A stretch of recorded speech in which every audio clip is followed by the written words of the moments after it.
Allora, stiamo parlando degli arrivi che da altri paesi, 36 paesi sono graziati da questi controlli, ma sono 36 paesi che tanti si sono chiesti, sono effettivamente paesi sicuri, visto che adesso abbiamo questo focolaio importante in Germania, nell'Austria del Nord mi sembra che ce ne sia un altro, in altre realtà l'Inghilterra non è messa bene, e la Svezia che si sente isolata perché poi la Svezia non ha adottato nessun tipo di provvedimento e quindi anche lì l'hanno isolata completamente, però in ogni caso si spostano, cioè non è così.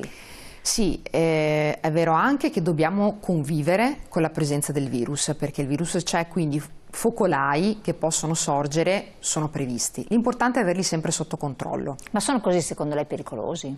Da quel che sente lei che si è interpellato? Allora, leggendo quanto anche dichiarano gli operatori sanitari, piuttosto che i virologi, comunque gli esperti del settore, mi dà l'idea che se sono tenuti sotto controllo, cioè se c'è un tracciamento, un monitoraggio costante, una volta individuato il caso, individuati i contatti, isolati, si evita la diffusione come è stata nei mesi passati, anche perché in questo momento ci aiuta la temperatura, perché la replicazione virale, quindi la diffusione del virus, è rallentata dalle temperature alte. Quindi siamo dal fatto che la gente grazia, esattamente sì, sta più all'aria aperta, meno in luoghi chiusi. Poi anche devo dire le precauzioni, soprattutto in una fascia d'età, io ho visto soprattutto in una fascia d'età più matura.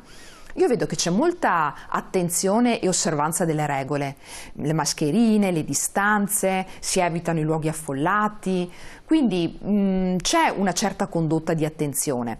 Forse un po' anche complice l'età, soprattutto nelle fasce giovanili, c'è voglia insomma di riprendere un po' la vita anche così di comunità. Ecco, lì forse bisognerebbe fare un po' più di attenzione. Assolutamente, questo sì. Invece altra cosa che è stata così commentata un po' in giro, le votazioni, insomma il sondaggio che è stato fatto sugli amministratori locali, che ha visto sindaci fiombare verso il basso, altri invece svettare verso l'alto, però contrariamente a quanto ci si aspettava alcuni sindaci molto rigorosi, per quello mi fece, quindi sono stati anche particolarmente ligi e severi durante il periodo del lockdown e anche prima, sono stati premiati. Oppure anche, non so, il governatore della regione Veneto, primo per gradimento a livello nazionale, e precipita invece nel baratro altri, non so, come Zingaretti per esempio del Lazio, oppure non so, il sindaco di Palermo che è finito agli ultimi posti, ma anche il sindaco di Padova è precipitato notevolmente. Come se la spiega da amministratrice locale questi gradimenti che non sono elettorali, non hanno nessuna finalità, ma sono proprio gradimenti delle persone? Lei che è sempre a contatto con le persone, che ha un ruolo, è sempre stata attiva, insomma, anche durante i periodi più difficili. Allora, secondo me il fatto che un amministratore lasci fare ai cittadini quello che vogliono, nel senso non risulta particolarmente rigoroso, non vuol dire, non è sinonimo di maggior gradimento da parte dei cittadini. Il famoso buonismo, no? Che anche i genitori troppo buoni. Esattamente, un po' come un genitore. Non è che il genitore che lascia fare tutto al figlio poi è un genitore che allora è più bravo, è più buono. C'è la percezione da parte del cittadino che l'amministratore che in qualche maniera ti dà delle regole, lo fa con intelligenza, lo fa per il tuo bene, lo fa con una certa coerenza, sono tutti aspetti che vengono apprezzati. Quindi secondo me dipende molto da come un amministratore riesce a gestire le situazioni di difficoltà. Perché quando si verifica una calamità di qualsiasi tipo, l'amministratore si mette in gioco e lì viene fuori la capacità amministrativa, perché se tu sei bravo a gestire la calamità vieni portato sugli allori, se tu non sei in grado di gestirla fai una figura pessima. Un esempio su tutti lo vediamo anche qui di recente, Zaia, che ha saputo gestire questa calamità anche dal punto di vista comunicativo, che non è poco. Sì. Abbiamo visto balza il 70% di consensi, di apprezzamento, quindi significa non solo i leghisti, ma ampia parte della popolazione, sì, a prescindere dal colore politico. Esatto, va fuori dall'aspetto politico. Se noi vediamo invece Fontana, il presidente della regione Lombardia, non ha lo stesso grado, lo stesso livello di gradimento, ed entrambi sono trovati di fronte alla gestione di una calamità. Un diverso modo, a mio avviso, non solo di gestione, anche di comunicazione. E lì si è visto. Ribadisco, non vuol dire perché un amministratore si dimostra particolarmente propenso a lasciare i cittadini fare qualsiasi cosa, allora viene gradito, viene apprezzato. Viene apprezzato nel momento in cui trasmette sicurezza, trasmette un sentimento di protezione, si dimostra capace di risolvere il problema. Esatto. E allora la gente ti viene dietro. Ti risolve i problemi. Perché ha fiducia. Ecco, userei questo termine, la fiducia. I cittadini hanno bisogno di avere una persona a cui affidarsi. Questo lei l'ha riscontrato anche nel periodo più difficile, anche in questo lockdown qua, a parte i periodi passati? Secondo me, proprio perché io vengo da un'esperienza appunto dell'alluvione del 2010, che è stata la prima tra l'altro calamità che ha gestito Zaia, perché era diventato da pochi mesi presidente della regione. Quell'anno era diventato presidente in maggio e noi l'alluvione l'abbiamo avuta a novembre. Ma sembra ieri, invece sono già passati 10 anni. Pazzesco. E devo dire che da allora penso ci siano state varie calamità che hanno colpito il Veneto, e devo dire che è stato un crescendo di capacità di gestione di queste calamità da parte della regione, e la dimostrazione poi l'abbiamo avuta proprio adesso, perché se voi pensate anche a livello comunicativo, trasmettere un messaggio costante alle persone dà un senso di sicurezza. Adesso è stato contestato Zaia molto per il Punto Quotidiano, le varie conferenze stampa. Ma dall'opposizione è stato contestato, perché dall'opposizione, i cittadini che lo invocano ancora. Dall'opposizione. E invece il contatto costante con il cittadino trasmette un senso di sicurezza. È stato fondamentale questo, perché tu condividi in quel momento una serie di stati d'animo anche con i cittadini, che in qualche modo danno una sicurezza, un riferimento, c'è dall'idea di essere presente, perché poi tu non puoi comunicare con milioni di persone con la presenza fisica, lo fai attraverso appunto la televisione, per lo più. Ecco, lei rappresenta i sindaci. Quindi proprio anche da questa ricerca che è stata condotta, l'entità più vicina in assoluto, al di là di questa situazione in cui anche i presidenti di regione hanno avuto un loro ruolo, eccetera, però in assoluto sentita più vicino ai cittadini.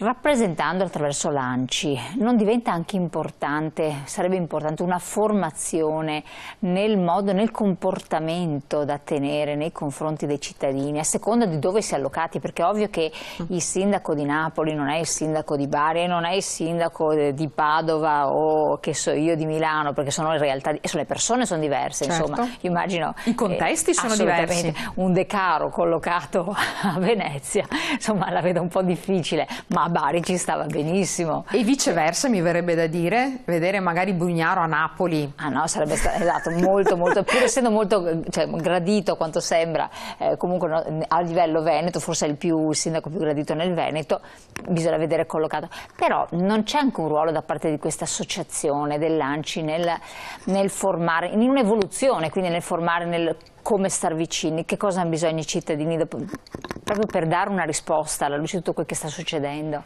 Allora, c'è da come dire, comunicare anche, c'è da dire che nessuno nasce tra virgolette imparato. Esatto.